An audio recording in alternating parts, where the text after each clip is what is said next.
ఈ రాష్ట్ర ప్రభుత్వం ఆలోచన చేసి మా మంత్రివర్గ సహచరుల అనుమతితో ప్రతి ఒక్క పద్మశ్రీ అవార్డు గ్రహీతకు 25 లక్షల రూపాయల నగదు బహుమతిని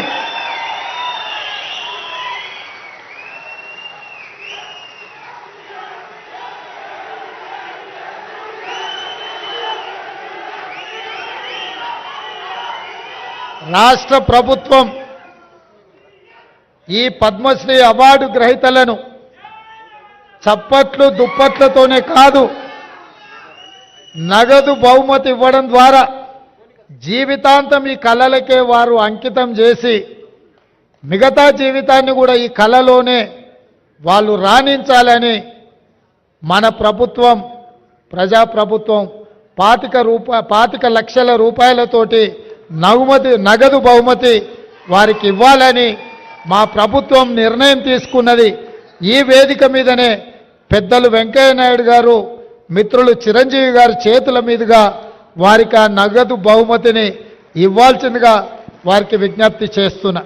అదేవిధంగా ఈ నగదు బహుమతితో పాటు ప్రతి నెల వారి ఖర్చుల కోసం, ఎందుకంటే వైద్యము ఆరోగ్యము ఖరీదైంది, ఇంట్లో చిన్న చిన్న ఖర్చులు కూడా ఈరోజు పెరిగిపోయినాయి.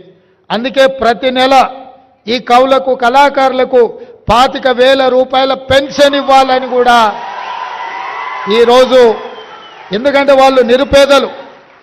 దాసరి కొండప్పని చూసిండు కదా, మా జిల్లా వాడు, నా పక్కనే దామరగిద్ద మండలం, అత్యంత పేద కుటుంబం నుంచి వచ్చిండ్రు. వాస్తవంగా మనం ఇట్లాంటి అవార్డులు రివార్డులు ఇవ్వాలన్నా వాళ్ళు అక్కడి నుంచి ఇక్కడికి కారులోనో కావలసిన వాళ్ళని తీసుకొని ఇంత దూరం రావాలంటే కూడా తవ్వ ఖర్చులు కూడా కష్టంగా ఉండే పరిస్థితులు. ఇట్లాంటి పరిస్థితుల్లో వీళ్ళను గౌరవించడం, వారికి ప్రతి నెల 25,000 రూపాయల పెన్షన్ ఇవ్వాలన్న ఆలోచన మా పెద్దలు హనుమంతరావు గారి అనుమతితోటి వారికి ప్రతి నెల 25,000 రూపాయలు ప్రభుత్వం నుంచి పెన్షన్ లాగా వారికి ఇవ్వాలి అని చెప్పి మా ప్రభుత్వం నిర్ణయం తీసుకున్నది. మిత్రులారా, నేను ఒకే ఒక్క మాట ఈ వేదిక మీద నుంచి చెప్పదలుచుకో. సాంప్రదాయాలను గౌరవించాల్సి వచ్చినప్పుడు, మన భాషను, మన సంస్కృతిని, మన సాంప్రదాయాలను కాపాడుకోవాల్సి వచ్చినప్పుడు అన్నిటినీ పక్కన పెట్టి మనందరం ఏకం కావాల్సిన అవసరం ఉన్నది. మనం అలా కలిసిపోయి కార్యక్రమాలను చేపట్టకపోతే కాలగర్భంలో మన భాష, మన సంస్కృతి కలిసిపోయి ఒకప్పుడు తెలుగు భాష ఉండే, ఒకప్పుడు ఇలాంటి కవులు కళాకారులు ఉండే అని లైబ్రరీలో చదువుకునే పరిస్థితులు వస్తాయి. అలాంటి పరిస్థితులు రాకుండా ఉండాలి అని అంటే రాజకీయ